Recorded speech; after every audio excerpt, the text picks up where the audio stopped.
Genesis chapter 14.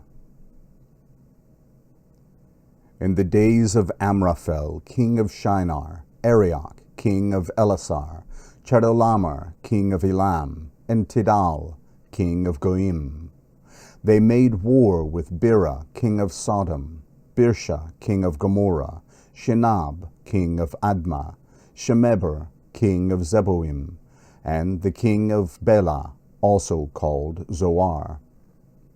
All these joined together in the valley of Siddim, also called the Salt Sea. They served Chedorlaomer for 12 years, and in the 13th year they rebelled.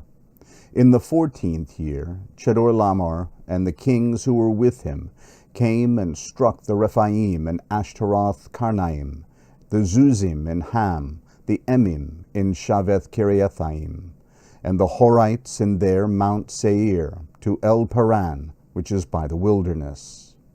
They returned and came to En Mishpat, also called Kadesh, and struck all the country of the Amalekites, and also the Amorites that lived in Hazazon Tamar. The king of Sodom and the king of Gomorrah, the king of Admah, the king of Zeboiim, and the king of Bela, also called Zoar, went out. And they set the battle in array against them in the valley of Siddim, against Chedorlaomer, king of Elam, Tidal, king of Goiim, Amraphel, king of Shinar, and Arioch, king of Ellasar, 4 kings against 5. Now the valley of Siddim was full of tar pits, and the kings of Sodom and Gomorrah fled, and some fell there. Those who remained fled to the hills. They took all the goods of Sodom and Gomorrah and all their food and went their way. They took Lot, Abram's brother's son, who lived in Sodom, and his goods, and departed.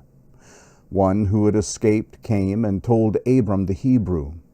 At the time he lived by the oaks of Mamre, the Amorite, brother of Eshcol, and brother of Aner. They were allies of Abram. When Abram heard that his relative was taken captive, he led out his 318 trained men born in his house, and pursued them as far as Dan.